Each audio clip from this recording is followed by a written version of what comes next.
அது வந்து கண்டிப்பாக ஏற்றுக்கொள்ள முடியாது. பிரதானத்துவம் இந்த கூட்டத்துக்கு கூட்டப்பட்டது. ஏன் இவ்வளோ பெரிய ஒரு கன்ஃபியூஷன்? நான் ரொம்ப சிம்பிளான ஒரு பர்சன். அவருக்கு வேற எந்த விதமான ரைட்ஸும் கிடையாது. வணக்கம். நேர்பட பேசு நிகழ்ச்சிக்கு வரவேற்கிறோம். அரசியல் குறித்த படிப்புக்காக 3 மாத பயணம் மேற்கொண்டிருக்கிறார் பாஜகவின் மாநில தலைவர் திரு அண்ணாமலை. லண்டன் சென்றிருக்கிறார். இந்த நிலையில் ஒருங்கிணைப்பு குழு ஒன்றை அமைத்திருக்கிறது பாஜகவின் டெல்லி தலைமை. தேசிய செயற்குழு உறுப்பினர் திரு ஹெச் ராஜா அந்த குழுவின் தலைவர். மாநில துணைத் தலைவர்கள் திரு சக்கரவர்த்தி, திரு கனக சபாபதி, பொதுச் செயலாளர்கள் திரு முருகானந்தம், பேராசிரியர் ராம ஸ்ரீனிவாசன், மாநில பொருளாளர் திரு எஸ் ஆர் சேகர் ஆகியோரும் இந்த குழுவில் இடம்பெற்றிருக்கிறார்கள். இதுதான் இன்றைய நேர்பட பேசுவின் பேசுபொருள். அதிமுக தரப்பிலிருந்து முன்னாள் அமைச்சர் திரு ஆர் பி உதயகுமார் இந்த பாஜகவுடைய ஒருங்கிணைப்பு குழுவை வரவேற்றும் பேசியிருக்கிறார். அண்ணாமலைக்கு பதில் ஹெச் ராஜா தலைமையில் குழு.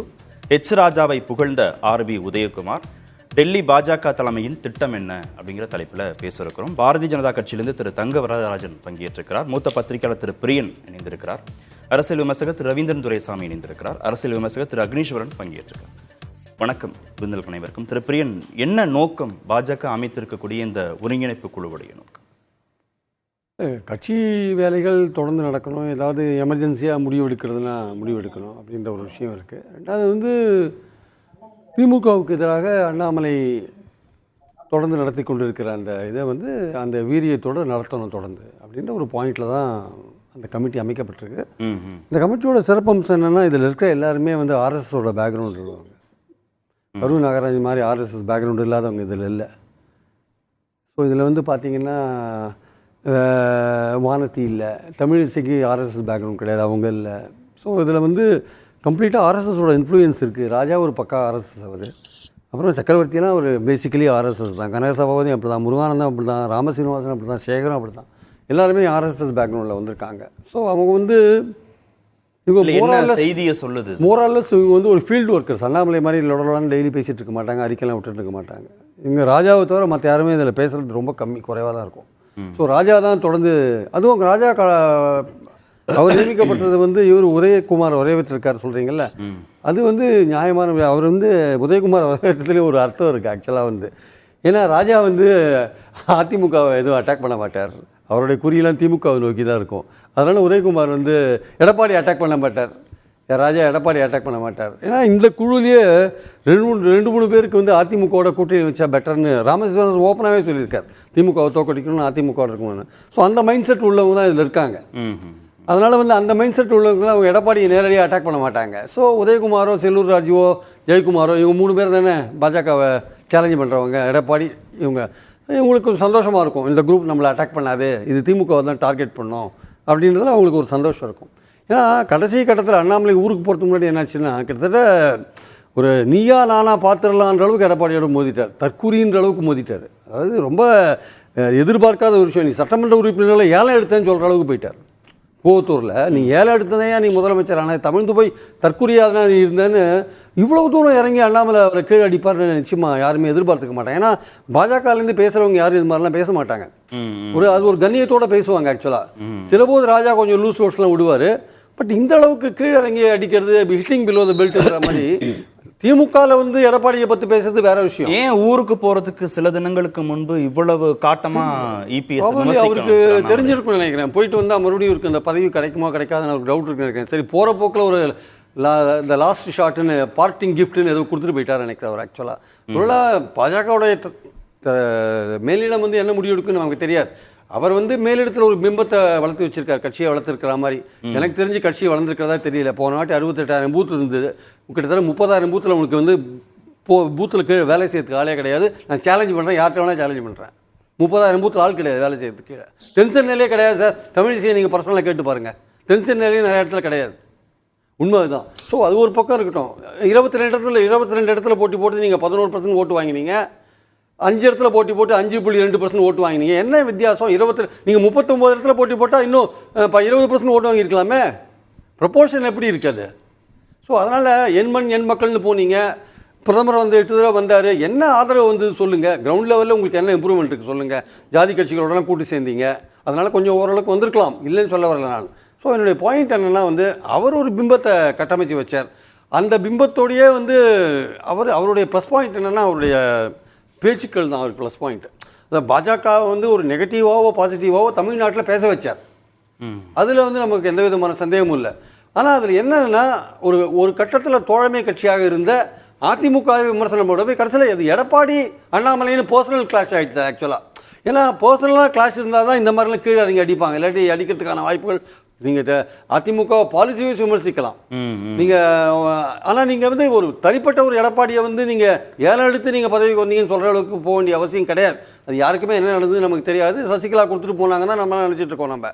ஸோ இவர் ஒருபடி மேலேயே போய் திமுக சொல்கிற மாதிரி சொல்லிட்டார். ஸோ இந்த மாதிரிலாம் விஷயங்கள் இருக்கிறப்போ இந்த கமிட்டி வந்து கிட்டத்தட்ட வந்து ஒரு ப்ரோ ஏடிஎம்கே கமிட்டி. அதுதான் பாஜக மேலிடம் சொல்கிற ஒரு விஷயம். அதுதான் ஆக்சுவலாக ப்ரோ ஏடிஎம்கே கமிட்டி தான். அது ஆக்சுவலாக ஏடிஎம்கே உடனான கூட்டணியை விரும்புகிற கமிட்டி தான் அது. அதில் ஒன்றும் எந்த விதமான சந்தேகமும் கிடையாது. கேட்டால் எங்களுக்கு இப்போது அதிமுக வந்து அந்த மாதிரி ஏதாவது நம்ம வர்றதுக்குள்ள ஒரு ஏற்பாடு நடந்துடக்கூடாதுங்கிறதுனால தான் திரு இபிஎஸ் மீது அவ்வளவு விமர்சனங்கள் இருக்கலாம். அந்த மாதிரி கூட அவர் நினச்சி பண்ணியிருக்கலாம். ஆனால் பாஜக மேலிடத்துலேருந்து இப்போ நிர்மலா சீதாராமன் வராங்க வச்சுக்கோங்களேன், அவங்க திமுக பற்றி விமர்சனம் பண்ணாத அவங்க போகிறதில்ல. இல்லை வேற ஒரு மந்திரி வராரு வச்சுக்கோங்க, தமிழ்நாட்டுக்கு நிறைய ஃபண்ட்ஸ் கொடுக்குறோம், அது பண்ணல இது பண்ணல சொல்லிட்டு தான் போகிறாங்க. திமுகவை வந்து குறி வச்சு அடிச்சுட்டு போகிறாங்க, அதிமுகவை பற்றி ஒன்றுமே சொல்லாத போகிறாங்க. ஆனால் தமிழ்நாட்டில் இருக்கிற பாஜகவில் அண்ணாமலை மட்டுமே வந்து குறி வைக்கிறார், அதிமுகவுக்கு இருக்கார். ஆனால் மற்றவங்கள்லாம் வந்து பேசாமல் தான் இருக்காங்க பெரும்பாலும். சில சமயத்தில் கரூர் நாகராஜன் ஏதாவது சொல்கிறார். ஆனால் இது அதே சமயம் அதிமுகவில் இருக்கிற சில தலைவர்கள் ஜெயக்குமார், செல்லூர் ராஜு, உதயகுமார், எடப்பாடி தவிர மற்றவங்க பெரும்பாலும் பாஜகவை பற்றி ஒன்று கண்டுக்கிறது. பாஜக மேலிடத்தை பற்றி எடப்பாடியும் கண்டுக்கிறது இல்லை. ஸோ அதனால் பாஜக மேலிடமும் எடப்பாடியன் குரூப் அவங்களுக்கு ஏதோ ஒரு அண்டர் கரண்ட்டாக அவங்களுக்குள்ள ஏதோ ஒரு ஃப்ரெண்ட்லியாக இருக்கலாம்னு நினைக்கிறேன். ஸோ அதனால தான் எடப்பாடி என்ன பண்ணுறாரு, கிட்டத்தட்ட வந்து அந்த எண்ணத்தை போக்கணுன்றதுக்காக தான் வெளில வந்தார். ஆக்சுவலாக வெளில வந்து ஒரு எதிர்பார்த்த பலன் கிடைக்கல, அவருக்கு எலெக்ஷனில் கிடைக்கல. சரி இப்போ ஏதாவது திமுகலேருந்து ஏதாவது வருமானு சொல்லிட்டு அது இந்த நாணய வெளியீட்டு விழா, இந்த கவர்னர் டீ பார்ட்டிக்கு போனதெல்லாம் வச்சு ஒரு மாதிரி பாஜக திமுக நெருங்குதுன்னு சொல்கிறார். பாஜக திமுக நெருங்கிறதுக்கான வாய்ப்புகள் வந்து எலெக்ஷன் நேரத்தில் என்ன நடக்கும் ஏது நடக்கும்னு சொல்ல முடியாது. இன்றைக்கி தேதியில் இந்த நிமிஷம் வரையும் அந்த மாதிரி விஷயங்கள் எதுவும் நடக்கிற மாதிரி தெரியல. திரும்ப உடனே சொல்லிட்டாரு, எனக்கு ஒன்றும் கூட்டணியில் குழப்பத்தை உருவாக்க பார்க்குறாங்க, நாங்கள் வந்து உறுதியாக தான் இருக்கோம்னு சொல்லிட்டார் அவர். மக்கள் பிரச்சனைகளை பேசும்போது நீங்கள் இது கருத்து வேறுபாடுகள் இருக்கலாம்னு சொல்லிட்டார் அவர் ஆக்சுவலாக. ஸோ அவங்க அதுலேருந்து காங்கிரஸோ இல்லை விடுதலை சிறுத்தைகளோ வரதுன்றது ஒரு இலவு காத்த கிளியாக தான் இருக்கும்னு நினைக்கிறேன். ஏன்னா ஒரு வெற்றி கூட்டணி, இன்னும் 3 எலெக்ஷனாக வெற்றியை பார்த்துட்டு இருக்கிற கூட்டணி, அதை ஸ்டாலின் அவ்வளோ சீக்கிரம் விட மாட்டார். அவங்களுக்கும் வந்து இதை விட்டு போகிறதுனால என்ன பிரயோஜனம், வலிமை இழந்த அதிமுகவோட போகிறதுல அவங்களுக்கு என்ன பிரயோஜனம் இருக்குது. அதனால் பாஜக என்ன நினைக்குதுன்னா, அங்கேருந்து யார் வராங்களோ இல்லையோ திமுகவுக்கு எதிராக 26 வந்து ஒரு வலிமையான கூட்டணியை கட்டமைக்கணும் அப்படின்னு அவங்க நினைக்கிறாங்க. அப்போது சரி, நம்ம அதிமுக நம்ம ஒத்த கருத்துடைய ஒரு கட்சி, நம்ம ஏற்கனவே கூட்டணியில் இருந்த கட்சி, அதனால் அதை சேர்த்து ஏதாவது ஒரு கூட்டணியை கட்டமைக்கலாமா, அந்த எண்ணம் சேர்த்துக்கலாமா, அந்த எண்ணம் அதிமுகவில் யாருக்குமே இல்லை. அதிமுக இருக்குது சார், அதிமுக இருக்குது. வேலுமணி தங்கமணிக்கெல்லாம் தாராளமாக அவங்கள வாயத்தன்னு சொல்லுவாங்க. வேலுமணி தங்கமணி வாயத்தன்னு சொல்லுங்க. 26 வந்து பாஜகவோட கூட்டணியே கிடையாது சொல்லுங்க, சொல்ல மாட்டாங்க. ஏன் பாஜகவில் இருக்கிற யாரையாவது கேளுங்க, எங்கள் மேலிட தலைமை முடிவு செய்யும் சொல்லுவாங்களே தவிர அதிமுகவோட எங்களுக்கு கூட்டணி கிடையாதுன்னு சொல்லுவாங்களா? சொல்ல மாட்டாங்க. ஏன்னா எலெக்ஷன் கூட்டணி கொள்கையை பார்த்து அமைக்கிறது இல்லை, கருத்து வேறுபாடு பார்த்து அமைக்கிறது இல்லை. அது எப்படி சேர்ந்தா அவனை தோக்கடிக்க முடியும்? திமுகவை தோக்கடிக்கணும். இப்போ ஆட்சியில் இருக்கிற கட்சி திமுக, அதை தோக்கடிக்கணும். அதுக்கு என்ன பண்ணணும், யார் கூட சேரணும், எப்படி சேரணும், அதுதான் வந்து ஸ்ட்ராட்டஜியாக இருக்குமே தவிர வேற எதுவும் ஸ்ட்ராட்டஜியாக இருக்கிறதுக்கான வாய்ப்புகள் கிடையாது. ஸோ இது வந்து அண்ணாமலை இல்லாத இந்த அமைதி காலம் என்பது அதிமுகவுக்கு ஒரு பொற்காலமாக இருக்கும். அவர்களுக்கும் பாஜகவும் அவர்களும் சேருவதற்கான ஒரு வாய்ப்புக்குரிய ஒரு காலமாக இது இருக்கும். திரு ரவீந்திரன் துரைசாமி, ஏடிஎம்கே பிஜேபி இடையிலான அந்த இடைவெளியை குறைப்பதற்காக அமைக்கப்பட்டதானா அந்த ஒருங்கிணைப்பு குழு திரு ஹெச் ராஜா தலைமை? அதிமுகவுக்கும் பிஜேபிக்கும் இடையில மியூச்சுவல் மிஸ்ட்ரஸ்ட், பரஸ்பர நம்பிக்கையின்மை ரெண்டோருக்குமே இருக்குது. நம்பிக்கையின்மை. பொன்னையும் சொல்றாரு, உங்களை சேர்த்தா கிறிஸ்தவ முஸ்லீம் ஓட்டு கிடைக்காது, 18% கிறிஸ்தவ முஸ்லீம் ஓட்டு கிடைக்காதுங்கிறாரு. அண்ணாமலை சொல்றாரு, 2 ஜாதி கட்சியா போயிட்டு உங்களை சேர்த்தா ஜாதிய முரண்பாடு இருக்குன்னு அண்ணாமலை வங்கி அடிக்கிறாரு. தோத்து போன கூட்டணி, 2019 தோத்து போன ஒரு கூட்டணி தான் இது. இந்த கூட்டணிக்குள்ள 2024 முறிஞ்சதுக்கு காரணம் சீட்டு தகராறு தான். உங்ககிட்ட அந்த அதிமுக ஒரு தலைவர் சொல்லும்போது அதை கோடிட்டு காட்டினார். உண்மை நிலைமையும் அதுதான். எங்களுக்கு பலம் இருக்குது, எங்களுக்கு 2 இலக்கத்தில் சீட்டு வேணும்னு அண்ணாமலை கேட்டார். எடப்பாடி பழனிசாமி தமிழிசை 5 சீட்டு வாங்கிட்டு போனாங்க, நீங்கள் 6 சீட்டோடு நின்னுங்கன்னாப்புல. இன்றைக்கி அவங்க என்டிஏ வாட்டு 18% வாக்குகளை பெற்றிருக்காங்க. அவங்கள நோக்கி அதிமுக கூட்டணின்னு தான் சொன்னாலும் தேமுதிக என்டிஏக்கு ஆதரவான சில கருத்துக்களும் பேசக்கூடிய ஒரு சூழ்நிலை இருக்குது. 8% வாக்கெடுத்த நாம் தமிழர் அவங்க தனிச்சு தான் போவேன்னு சொல்கிறாங்க. ரொம்ப ஸ்ட்ராங்காகட்டே சொல்லிட்டு இருந்தாலும் கூட அவங்களும் அந்த திமுக அணி அல்லாத ஒரு கட்சியாட்டு அவங்க இருக்கிறாங்க. ஸோ இந்த அரசியல் சூழ்நிலை என்ன இருக்குதுன்னா ஸ்டாலின் வர்சஸ் அதர்ஸுங்கிற அரசியல் களம்தான் மீண்டும் இங்கே தொடருது. ஸ்டாலின் வர்சஸ் அதர்ஸில் எடப்பாடி பழனிசாமி வந்து லீடிங்கில் இருக்கிறார். சேலம், விழுப்புரம், சிதம்பரம், கள்ளக்குறிச்சி, தென் நாமக்கல், இந்த இடத்துல திமுகவுடைய பெரிய கட்சியாக இருக்கார். இந்தியா கூட்டணி தான் அந்த இடத்துல வந்து எடப்பாடியை வந்து ஸ்டாலினுக்கு கை கொடுத்து எதிர்கொள்ள வேண்டிய ஒரு சூழ்நிலை இருக்குது. அடுத்தபடியாக ஸ்டாலின் வர்சஸ் அதர்ஸில் என்டிஏ தான் இருக்குது. என்டிஏ இன்டாக்டாக இருக்குது. என்டிஏ வேட்பாளரை கூட விக்கிரவாண்டியில் அண்ணாமலை தான் அறிவிச்சார். ஸ்டாலின் வர்சஸ் அதர்ஸில் என்டிஏ அண்ணாமலை, முதல்ல திமுக, அடுத்தது என்டிஏல இருக்காங்க. என்டிஏ இருக்காங்க. ஏடிஎம்கே அதான் மூன்றாவது இடம். முதல் இடம் எடப்பாடிக்கெல்லாம் முதல் இடம் சொன்னேன். முதல் இடம் ஓகே. முதல் இடம் எடப்பாடி சொல்லிட்டேன். அது வந்து சேலம் இல்ல ஸ்டாலின் வர்சஸ் அதர்ஸ்ல முதல் இடம் எடப்பாடி, ரெண்டாவது என்டிஏ, மூணாவது நாம் தமிழர் சீமான், அது ரைசிங் பார்ட்டி. ஓகே ஓகே, ஜம்பிங்ல போயிட்டு இருக்காங்க. இதுதான் இங்க நிலைமை. நான் உங்க இதே விவாத அரங்கத்துல மக்களவை தேர்தலுக்கு முன்ன சொன்னேன், 2019 மக்களவை தேர்தலை விட முக ஸ்டாலின் வந்து அதிக லீடிங் வர்றதுக்கு அந்த டிஃபரன்ஸ் ஃபர்ஸ்ட்டுக்கு செகண்டுக்கு வாய்ப்பு இருக்குன்னு சொன்னேன். இப்போ நீங்கள் சொன்னீங்க அப்போ போட்டியே இல்லைன்னு சொல்கிறீங்களான்னு கேட்டீங்க. அப்படி ஒரு நிலைமை தான் இன்றைக்கும் இருந்துகிட்டு இருக்குது. இன்றைக்கி வந்து 5% வாக்கு வித்தியாசத்தில் 2021 ஜெயித்த திமுக கழகம் இன்றைக்கி வந்து 15 to 20% வித்தியாசத்துக்குள்ளே அவங்க வருவாங்கங்கிற ஒரு சிச்சுவேஷன் தான் இன்றைக்கி இருந்துகிட்டு இருக்குது. இதில் 2வது இடத்துல இருக்கக்கூடிய அதிமுக பலையனப்படுத்தி நாம 2வது இடத்துக்கு வரணும்னு டெல்லி பாஜக, அமித்ஷா, மோடி போன்றவங்களாம் நினைக்கிறாங்க. அதுக்கு இன்னொரு காரணம் என்னென்னா அவங்களுக்கு 5 வருட ஆட்சி நிலைக்கணுங்கிறதுல ஒரு ஆசை. அது ஒரு அரசியல் ரீதியாக களத்துக்குள்ள ஆளுங்கட்சியை எதிர்த்து அரசியல் பண்ணாலும் கூட 22 எம்பிக்கள் வைத்திருக்கக்கூடிய முக ஸ்டாலின் அவர்கள் இன்னைக்கு ஒரு மைனாரிட்டி கவர்மெண்ட்டாக, என்டிஏ மெஜாரிட்டி கவர்மெண்ட், பாஜக மைனாரிட்டின்னு சொல்லும்போது அந்த 22 எம்பிக்களுக்கான முக்கியத்துவம்ங்கிறது அரசியல் அரங்கத்தில் வந்து மிக முக்கியமானது. இது வந்து நுணுக்கமாக பிஹைண்ட் த சீன் பார்த்தா தான் இதோட அந்த தாக்கம் வந்து தெளிவாக தெரியும். ஓகே. ஸோ இன்னைக்கு வந்து டெல்லி பாஜகவே அதிமுகவை மேலும் பலகீனப்படுத்தி வளரணுங்கிறதா அவங்க நோக்கம். அதிமுகவோட சேராமல இல்ல சேர்ந்தா சேர்றதுக்கு தான் பிரச்சனை இருக்குது. அவரு சொல்லக்கூடிய திரு பிரியன் என்ன சொல்றாருன்னா, ப்ரோ ஏடிஎம்கே மைண்ட் செட் இருக்கக்கூடியவர்கள் இந்த ஒருங்கிணைப்பு குழுவில் இருக்கிறாங்க. அதே மாதிரி திரு ஆர்பி உதயகுமார் வந்து திரு ஹெச் ராஜாவை 2024 இருந்தது. 50-50 கேட்பாங்க. அமித்ஷா எடப்பாடி கொடுப்பாரா? அங்க உடஞ்சது சீட்டு தகராறு தானே உடஞ்சது. 24க்கு முன்னே அப்படிதான் இருந்தது. எத்தனை பேர் இருந்தாங்க டெல்லி பாஜகவிலே? அண்ணாமலை அளவுக்கு டிமாண்ட் பண்ணாம கூட ஒருங்கிணைப்பு மாட்டாங்க. 22 எம்பி ஸ்டாலின் இருக்கும்போது, இவர் 0 எம்பியா இருக்கும்போது 22 முக்கியத்துவம் மனசுல வச்சுதான் அவங்க பிளே பண்ணுவாங்க. நான் 2021 இதைத்தான் சொன்னேன். சசிகலா அந்த அணிக்குள்ள வர முடியாது, அவங்களுக்கு வந்து காங்கிரஸ் வந்து பிடிக்குள்ள திமுக வந்துடக்கூடாதுங்கிற எண்ணம் இருக்குன்னு சொன்னேன். இத்தனை பேரும் சொன்னாங்க.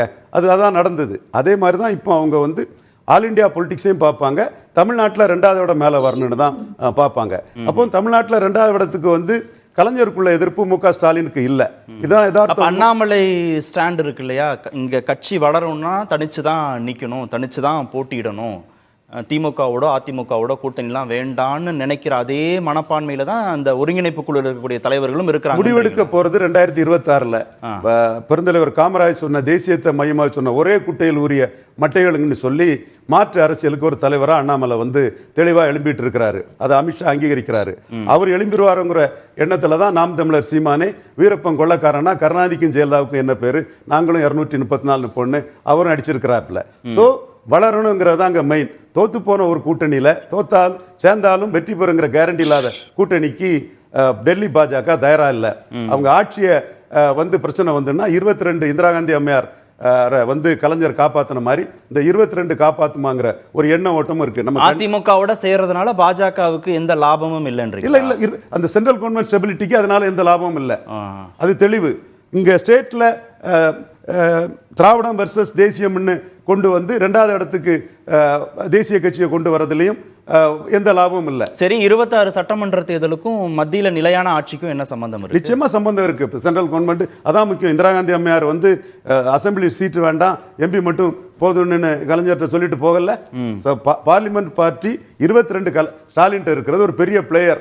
இந்தியன் பொலிட்டிக்ஸ்ல ஸ்டாலின் பெரிய பிளேயர். கருத்து குரல்களா அதை மறந்து பார்க்கறது வந்து சரியா வராதுங்கிறது நான் உறுதியா சொல்றேன். 21 சொன்ன மாதிரி தான் இதையும் நான் சொல்றேன். பிஜேபி நோக்கம் 2029 தான், ஸ்டெபிலிட்டி தான். 26ல 2வது இடத்துக்கு வரணும். ஏடிஎம்கேவே பாஜகவை நோக்கி போனாலும் பாஜக தனித்து போகாது. எடப்பாடி பழனிசாமி தெளிவா சொல்லிட்டாரு. 26லயும் கூட்டணி இல்லைன்னு சொல்லிட்டாரு. 18% கிறிஸ்டின் முஸ்லீம் ஓட்டு வராதுன்னு சொல்லிட்டாரு. முபாரக்கு முக்கியத்துவம் கொடுத்துட்டாரு. அவர் முடிவு தான் அதிமுக நிற்கும். அவர் தெளிவா இருக்கிறாரு.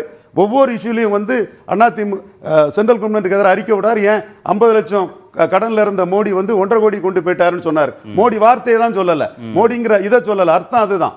அவங்களும் ஸ்டெடியா இருக்கிறாங்க. ஓகே, திரு அக்னேஸ்வரன், என்ன திடீர்னு வரவேற்புக்கான காரணம்? திரு ஆர்பி உதயகுமார், திரு ஹெச் ராஜா தலைமையிலான பாஜகவுடைய ஒருங்கிணைப்பு குழுவை வரவேற்று பேசியிருக்கிறார். இது ஒன்றும் வரவேற்பு இல்லை. ஒரு அரசியலில் ஒரு புதிய பரிணாமம் அப்படின்னு வரும்போது இதில் ஒன்றும் வரவேற்பெல்லாம் ஒன்றும் கிடையாது. அவங்க யாரை போட்டால் என்ன, போடாட்டி என்ன, அவங்களுக்கு என்ன, அவங்களுடைய முடிவு. அந்த கட்சியினுடைய பொதுச் செயலாளர் தெளிவான ஒரு பார்வையுடன் அரசியலில் பாஜக தலைமை அண்ணாமலையை எப்படி அனுப்பி வைப்பதுன்னு தெரியாம தவித்தது. அண்ணாமலையே வெளிநாட்டுக்கு பயணித்ததால் தமிழகம் அமைதி நிலைமைக்கு திரும்பி இருக்கு. பாஜகவில் தற்போது பொறுப்புக்கு வந்திருப்பவர்கள் திறமை, அனுபவம், பண்பாடு மிக்கவர்கள். அண்ணாமலையுடைய வெளிநாட்டு பயணத்தால் பாஜகவுடைய தொண்டர்களுக்கு சுதந்திரம் கிடைச்சிருக்கு. மத்திய மாநில அரசுக்கு வழங்க வேண்டிய வெள்ள நிவாரணம், ரயில்வே திட்ட நிதி, மெட்ரோ ரயில் திட்ட நிதி உள்ளிட்ட நிலுவையில் உள்ள நிதிகளை ஹெச் ராஜா பெற்றுத்தரணும் அப்படின்னு பேசியிருக்கிறார். இதை விட என்ன வரவேற்பு இல்லைன்னு சொல்றேன். சார், வரவேற்பு அப்படிங்கிறது ஒரு புறம் இருந்தாலும் தமிழ்நாட்டில் நான் வந்து லண்டனுக்கு பயணம் போனாலும் நான் அங்கிருந்தே அரசியலை இயக்குவேன். வீடியோ கான்ஃபரன்சிங்கில். ஆமாம். ஏன்னா இன்னைக்கு இருக்கக்கூடிய நவீன உலகத்தில் எல்லா வசதியும் உலக நாடுகளில், அலாஸ்காவில் இருந்து கூட இன்றைக்கி புதிய தலைமையிலிருந்து பேசலாம். அப்போது ஆனால் இந்த 4 நாளாக எந்த விதமான ஒரு புகைப்படமும் வராமல் இருக்குதே ஏன்? இது ஒன்று. மரியாதைக்குரிய தங்க வரதராஜன் அவர்கள் கண்டிப்பாக இதுக்கெல்லாம் பதில் சொல்வார். 2, ஒருவேளை மத்தியில் இருக்கக்கூடிய ஆட்சி தமிழ்நாட்டில் ஒரு மாநில தலைவர் இங்கிருந்து வெளிநாடு போயிட்டார்னா அதுக்கு அடுத்தபடியாக இருக்கக்கூடிய பொறுப்பான ஒரு பதவி எதுன்னு கேட்டீங்கன்னா அமைப்பு செயலாளர். மரியாதைக்குரிய கேசவநாயகம் தான் அதனுடைய தலைவர் பொறுப்பாக முன்னேற்று நடத்துவார். ஆனால் அவருக்கு அதுக்கு மேலேயா அதற்கு கீழேயா ஒரு 6 பேர் கொண்ட குழு, ஒருங்கிணைப்பாளர் மரியாதைக்குரிய ஹெச் ராஜா அவர்கள் தலைமையில் குழு போட்டிருக்கீங்களே, நான் அங்கிருந்தே கவனிப்பேன் என்பது இப்போ இந்த ஒருங்கிணைப்பாளர்கள் இங்கிருந்து கவனிப்பார்கள். அப்ப அங்கிருந்து கவனிக்காத இந்த 4 நாளா எந்த தகவலும் ரேடாரை விட்டு விலகி போயிருச்சோ? இல்லை, புதிய உறுப்பினர் சேர்க்கை இருக்கு, உறுப்பினரை வந்து புதுப்பிச்சுக்க வேண்டிய தேவை இருக்கு. அந்த மாதிரியான நடைமுறை வேலைகளை அவங்க செய்ய வேண்டிய தேவை இருக்குல்ல ஒருங்கிணைப்பு. மரியாதைக்குரிய திரு அண்ணாமலை அவர்கள் அவர் லண்டன் போனாலும், அமெரிக்கா போனாலும், இலங்கை போனாலும் இந்த உறுப்பினர் சேர்க்கை ஆண்டு முழுவதும் நடக்கக்கூடியது. இது 6 ஆண்டுகளுக்கு ஒரு முறை நடக்கக்கூடியது தான். ஆக 6 ஆண்டுகளுக்கு ஒரு முறை நடக்கக்கூடியது ஆகஸ்ட் மாதம் வரைக்கும் நீட்டிக்கக்கூடிய 15ஆம் தேதி வரைக்கும் இருக்கக்கூடியதுல இந்த காலகட்டத்தில் அனுப்பி வைக்க வேண்டிய அல்லது அனுமதி கொடுக்க வேண்டிய அவசியம் என்ன சந்தேகப்படுறீங்க? இந்த ஒருங்கிணைப்பு குழு அமைக்கப்பட்டது ஒரு சந்தேகம் இல்லை. சந்தேகத்தை மரியாதைக்குரிய தங்க வரதராஜன் அவர் தான் வெளிப்படையாக சொல்லணும். ஒன்று. இன்னொரு விஷயம், இங்க வந்து அவர்கள் போனால் அமைதி, இல்லாவிட்டால் இங்கு போராட்டம், ஆர்ப்பாட்டம், அதெல்லாம் ஒன்றும் கிடையாது. திராவிட கட்சிகள் ஆக்கப்பூர்வமான அரசியலை செய்கிறது. தேசிய கட்சிகள் குறிப்பாக பாரதிய ஜனதா ஒரு அழிவு பாதையை நோக்கிய ஒரு, மரியாதைக்குரிய பிரியன் சார் சொல்லும்போது எல்லோரும் RSSல் பயணிக்கக்கூடியவர்கள் தான் அப்படின்னு சொல்லியிருக்கிறாங்க. ஆகையினால இங்க இவர்களை பொறுத்தளவில் இந்த வேலையில்லாத மாமியா வேலையை பூரா மருமகிட்ட கொடுத்துட்டு வேலையில்லாத மாமியா தொட்டிலை போட்டு ஆட்டியதை போல பாரதிய ஜனதா ஏதாவது ஒரு அவதூறு அரசியல், ஆக்கப்பூர்வமான அரசியலுக்கு பாருங்க, இன்னைக்கு 573 கோடி தரமாட்டோம். அப்படி நீங்கள் தருவதாக இருந்தால் நீங்க சொன்ன ஒப்பந்தத்தின்படி நீங்க இதை ஏத்துக்கோங்க அப்படிங்கிறாங்க. அப்ப மீண்டும் 3வது, 5வது, 8வது பொது தேர்வு வரும். அப்ப பொது தேர்வு அங்க வருதுன்னா அப்ப நீங்க ஆலயத்துக்குள்ள போய் இருக்கிறாங்கல்ல அர்ச்சகர்கள், அவர்களுக்கு கற்பக்கிரகத்தில் போறவங்களுக்கு ஒரு பொது தேர்வு வைங்க. இந்திய நாட்டினுடைய பாராளுமன்றத்தை இந்த சட்டத்தை போடுறாங்களே, படிக்கிறதுக்கு நீங்க காசு கொடுக்க போறதில்ல, அவங்க அப்பா அம்மா தான் கஷ்டப்பட்டு காசு கட்டுறோம். அப்படி இருக்கிற போது சட்டமன்ற நாடாளுமன்ற உறுப்பினர்களுக்கு ஒரு பொது தேர்வு மாதிரி குறைந்தபட்சம் ஒரு டிகிரி வைங்க. அப்ப சிறு பிள்ளைகள் படிக்க கூடாது, அது தனி கணக்கு. இப்ப நான் கேட்பது, ஒரு காண்டாமிருகத்துக்கு கூட சார் 6 வருஷம் கழிச்சு தான் கொம்பே முளைக்குது, ஒரு அடிக்கு முளைக்கும். ஆக ஒரு காண்டாமிருகத்துக்கே 6 ஆண்டு காலம் காத்திருக்க வேண்டியது, அது 1 கிலோ, அது முதல்ல அதை சுட்டு கொள்ளணும்னா போதை மருந்துக்கு அடுத்தபடியா காண்டாமிருகத்தினுடைய கொம்பினுடைய அந்த 1 கிலோ 30 லட்சம் ரூபாய். இன்னைக்கு பன்னாட்டு அளவில் சீனா அதுக்கு நிறைய பணத்தை கொடுத்துருக்கு. அது மாதிரி இங்க முதல்ல காலில் சுடுவாங்க, அடுத்து மார்பிளை சுடுவாங்க, அடுத்து தலையில சுடுவாங்க. சுட்டுட்டு கோடாரியை வச்சு அந்த கொம்பை அவர்கள் எடுத்து பன்னாட்டு அளவில் விற்பார்கள். அது போலத்தான் இன்றைக்கு மன்னன் ரவீந்திரன் துரைசாமி அவர்கள் சொன்னது, திரு எடப்பாடி பழனிசாமி அவர்கள் சொன்னது சரியான கூற்று. 58 லட்சம் எங்கே, 168 லட்சம் கோடி எங்கே? இதுல என்ன இருக்குது? இல்லை, திரு பிரியன் சொன்னார், இப்போ போட்டிருக்கக்கூடிய ஒருங்கிணைப்பு குழுவில் ப்ரோ ஏடிஎம்கே மனப்பான்மையில் இருக்கக்கூடிய தலைவர்கள் இருக்கிறாங்க. இந்த 3 மாத கால இடைவெளிக்குள்ளாக அதிமுகவுடன் இணக்கம் காட்டுவதற்கான செயல்பாடுகளை அந்த குழு முன்னெடுக்குமோ அப்படின்ற சந்தேகத்தை வெளிப்படுத்தினார். அது இவங்க ஒவ்வொருத்தருடைய பார்வைகள் இருக்கலாம் சார். ஆனால் அதிமுக பொதுச் செயலாளர் கட்சியினுடைய ஒட்டுமொத்த ஏகோபித்த மாவட்ட செயலாளர் கூட்டத்தில் எடுத்த முடிவை அவர் மாற்ற மாட்டார் என்கிற நம்பிக்கை எனக்கு உண்டு. அண்ணாமலை தானே வேண்டாம், அண்ணாமலை எதிர்ப்பு பாஜகவே வேணாம் சார். சிறுபான்மையினருக்கு எதிரானது, இந்திய தேச மக்களுக்கு எதிரானது, அடிப்படை பெற்றோர்களுக்கு கல்வியை கொடுக்கிறதுக்கே நீங்க கண்டிஷன் போடக்கூடிய கட்சி இந்த நாட்டுக்கு தேவையான்னு கேட்க மாட்டாங்களா? ஆகவே நீங்கள் அண்ணாமலையை வைத்து, அண்ணாமலை போயிட்டாரு அதனால பாஜகவையும் அதிமுகவையும் சேர்த்து விட்டுருவோம், சேர்த்து விட்டு மதவாத அரசியலை சேர்ந்துட்டாங்கன்னு சொல்லி அதிமுகவை திரும்ப திரும்ப காயப்படுத்தலாம், ஓரங்கட்டலாம். இந்த பழிகாடாவுக்கு அதிமுக தயார். நீங்க பாஜக தொண்டர்களுடைய மனநிலையே என்னன்னு தெரியாத ஒரு சூழல்லையே திரு ஆர்பி உதயகுமார் வரவேற்கிறார்ல. ரொம்ப பக்குவமானவர், அனுபவம் மிக்கவர், திறமை உள்ளவர், பண்பாடு மிக்கவர். அவர் தமிழ்நாட்டுக்கான நிதியை பெற்றுத்தரணும்லாம் அவர் வேண்டுகோள் வைக்கிறார் இல்லையா? அண்ணாமலை போனதுனால தமிழ்நாடு அமைதியா இருக்குன்னு சொல்றாரு. அப்ப என்னன்னா அண்ணாமலை மீது கோபம் தானே அவங்களுக்கு தெரியுது. பாஜகவுடைய மாநில தலைவர் வேறு யாராவது மாற்றப்பட்டா, இணக்கமானவர்கள் வந்தா கூட்டணி குறித்து கூட அதிமுக யோசிக்குமோன்னு தானே இதுல இருந்து புரிஞ்சுக்க வேண்டியதா இருக்கு. நீங்க ஆண்டவனையே தமிழ்நாட்டின் பாஜக தலைவராக போட்டா கூட அதிமுக அங்கு போக வேண்டிய அவசியம் இல்லை. பாஜகவே வேண்டாமா? வேண்டாம் என்கிற முடிவில் அதிமுக பொதுச் செயலாளர் திரு எடப்பாடி பழனிசாமி தெளிவாக இந்த வரவேற்பு அந்த முடிவு ஒரு நாகரிக அரசியல், திராவிட கட்சியினாலே நாகரிக அரசியல். புதிய தலைவர் நியமனம் இல்லையே. இருக்கட்டும், எச் ராஜாவை பாஜகவுடைய மாநில தலைவர் பதவி ஏன் போட்டீங்க? இல்ல, திரு எச் ராஜாவை பாஜகவுடைய மாநில தலைவராக தேசிய தலைமை நியமிச்சிருச்சுன்னா நீங்க ஒரு வரவேற்பு கொடுக்கறத புரிஞ்சுக்க முடியும். ஒருங்கிணைப்பு குழுங்கிறது தற்காலிகமானது, 3 மாதங்களுக்கானது தான். திரு அண்ணாமலை திரும்பி வரப்போறாருன்றது தெரிகிற போது 2 நாள் இடைவெளியிலேயே இவ்வளவு பெரிய வரவேற்பையும் எதிர்பார்ப்பையும் வெளிப்படுத்த வேண்டிய தேவை திரு ஆர்பி உதயகுமாருக்கு ஏன் வந்துச்சுன்னு கேட்கிறேன். அதைத்தான் நான் சொல்றேன். நீ 4 நாளா எந்த விதமான ஒரு புகைப்படம், எங்கு இறங்கினார், எங்கு போனார், தமிழ்நாட்டுடைய மாண்புமிகு முதலமைச்சர் போகிற நான் போய் இறங்குனதிலிருந்து இங்க பேட்டி கொடுத்ததுலேருந்து அங்க இறங்குது இன்ன வரைக்கும் பேட்டி வந்துகிட்டே இருக்குது. அண்ணாமலையவே நினைச்சிட்டு இருக்கீங்களான்னு கேட்கிறேன். தேவையில்லைன்றேன் சார். நீங்க அதுக்குள்ள போகாதீங்க, அது தேவையே கிடையாது. ஏன்னா நீங்க அதை பேசி பேசி பேசி பெருசாக்கி உங்களுடைய பாணியிலேயே நீங்க கொண்டு வந்தீங்கன்னா இவங்க எல்லாமே செய்யக்கூடியது மீண்டும் மீண்டும் சார். Topic correct. இப்ப நீங்க சொல்ல வருது என்ன? அண்ணாமலை போயிட்டாரு, அதனால அதிமுக காரங்க எல்லாரும் வரவேற்றுட்டாங்க, அதனால 26ல கூட்டணி வச்சிருவாங்க. அதான உங்க கூற்று? அப்படிதான் சார் இருக்கு. பாயிண்ட்க்கு நான் போல. அதுக்கு முன்னாடி அததான் நீங்க சொன்னீங்க சார். 5 நிமிஷம் பேசுறதே மாத்திட்டார் சார். உதயகுமார் கருத்தை பத்தி சொல்லுங்க சார். இல்ல சார், என்னன்னா இங்க கருத்தை பத்தி சொல்லுங்க. உதயகுமார் கருத்து என்ன? அக்னீஸ்வரன் படிச்சாரு. உதயகுமார் கருத்தை விட அக்னீஸ்வரன் கருத்து வெயிட்டா இருக்கு. எடப்பாடி குரலா இருக்கும். நீங்க அந்த கருத்துக்கு பதில் சொல்லுங்க. பாஜக படிச்சார் சார், நான் கேட்டேன். பதில் சொல்லுங்க. உங்க பதில் என்ன? அதுல என் பதில் என்னன்னா நெருங்கி போறது அர்த்தம், வேற என்ன? எது? அதிமுக பாஜக நெருங்குது. அப்படி யார் சொன்னா? சரி, நான் இப்ப கேக்குறேன். நாணய வெளியீட்டு விழா முத்தமிழ் முருகனுக்கு அர்ஜுன் சம்பத்தை கூப்பிட்டதெல்லாம் பாஜகவும் அதிமுக திமுகவும் சொல்லுங்க சொல்லுங்க. நீங்க சொல்லுங்க. அதைத்தான் நான் சொல்றேன். சொல்லுங்க சார். அதைத்தான் நான் சொல்றேன். இப்ப டாபிக் அது இல்ல. டாபிக் அதிமுக பத்தின டாபிக். உலகத்துல எல்லாருமே நீங்க வந்து இல்லாத பாஜகவை வளர்க்கறதுக்கு தான் நீங்க எல்லாம் முனைப்பு காட்டுறீங்க. அதான் உண்மை. இப்ப நீங்க மறுபடியும் கேளுங்க. இருங்க சார், கேட்கட்டும் சார், கேட்க விடுங்க சார். நீங்க சில நேரம் நெறியாளரா மாறிடுங்க. அதான் எங்களுக்கு ஆபத்தா இருக்கு. பாஜகவில் சார் இருங்க சார், சார் ப்ளீஸ் சார் இருங்க சார். சைடு லைனோ மெயின் லைனோ நீங்க சொன்னீங்கல அண்டர் கிரவுண்ட் நீங்களே சார், மேல இருந்து கரண்ட் வந்தாலும் சரி, அப்பர் கரண்டா இருந்தாலும் சரி, அண்டர் கரண்டா இருந்தாலும் சரி, அதிமுக போகாது. அதிமுக போகாது சார். அவ்வளவுதான் சார். உங்க உணர்வுகளை புரிஞ்சுக்க முடியுது. உணர்வுகள் இல்ல இல்ல நான் இந்த ஸ்டேட்மெண்ட்டுக்கான இன்டர்பிரேஷன் மட்டும் கொடுங்க. நான் தங்க வரதராஜன், பாஜகவில் தற்போது பொறுப்புக்கு வந்திருப்பவர்கள் திறமை, அனுபவம், பண்பாடு மிக்கவர்கள். அண்ணாமலையின் வெளிநாட்டு பயணத்தால் பாஜக தொண்டர்களுக்கு சுதந்திரம் கிடைச்சிருக்கு. அண்ணாமலை மீதான விமர்சனம், புதுசா வந்திருக்கவங்கள வரவேற்பு, மத்திய அரசு மாநில அரசுக்கு வழங்க வேண்டிய வெள்ள நிவாரணம், ரயில்வே திட்ட நிதி, மெட்ரோ திட்ட நிதி உள்ளிட்டவை நிலுவையில் உள்ள நிதிகளை ராஜா பெற்றுத்தரணும்னு ஒரு கோரிக்கை. இது இந்த 3 டாட்டையும் கனெக்ட் பண்ணி என்ன புரிஞ்சுக்கிறதுன்னு சொல்லுங்க. நான் திரு தங்கவரதராஜன் போறேன். இது என்ன, ஆர்பி உதயகுமார் வந்து தவிர்க்க முடியக்கூடிய தலைவர் கிடையாது. அவருடைய ஸ்டேட்மெண்ட் இது. ஏன் அதை அவர் சொல்றாரு?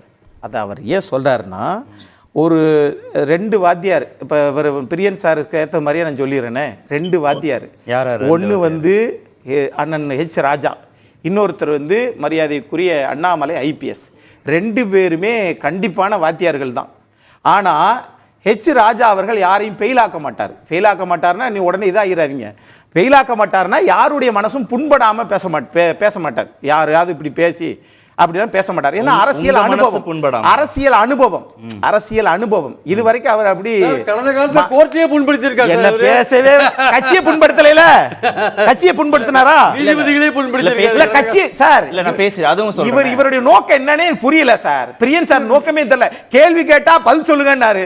நான் நீங்க கேட்கிற கேள்விக்கு பதில் சொல்றேன். அப்புறம் ஹைகோர்ட்ல பதில் சொன்னாருன்றாரு. சார் ராஜா சார் யாரையும் புண்படுத்த மாட்டார், நீங்க புண்படுத்தியிருக்காரு சொல்றேன். நீங்க அவதூறு வழக்கு போட்டீங்களா? நாங்க போடல சார், நீங்க தான் போடணும். கோர்ட்ல அப்பியர் ஆனார்ல, கோர்ட்ல அப்பியர் ஆனார்ல, மன்னிப்பு கேட்டார்ல, விட்டுருங்க. அததான் இவ்வளவு ப்ராசஸ் நடக்குது.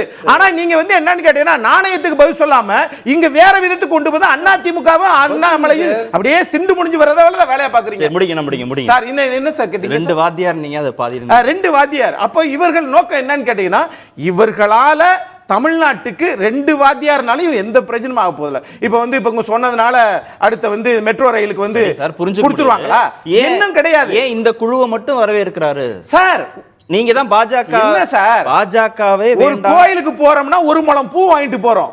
ஒரு மத்தியில் ஆளக்கூடிய கட்சி தமிழ்நாட்டில் ஒரு தலைவர் வெளிநாட்டுக்கு போயிருக்கிறாருன்னா அங்க ஒரு தலைவரை நியமிச்சிருக்கிறாங்க. தலைவரை போல ஒருங்கிணைப்பாளர் என்று நியமிச்சிருக்காங்க. அதுக்கு ஒரு வாழ்த்து சொல்லிருக்காங்க, வரவேற்பு சொல்லிருக்காங்க. இது அதிமுகவிடமிருந்து பாஜக கற்றுக்கொள்ள வேண்டிய அரசியல் நாகரிகம். ஓகே, திரு தங்க வரதராஜன், ஒரு ஒருங்கிணைப்பு குழு, அதுக்கான வரவேற்பு தான் அந்த விவாதத்திற்கான தலைப்பு. நீங்க என்ன நினைக்கிறீங்க அதிமுக வரவேற்றது குறித்து? அதாவது திரு கார்த்திகேயன் வணக்கம்.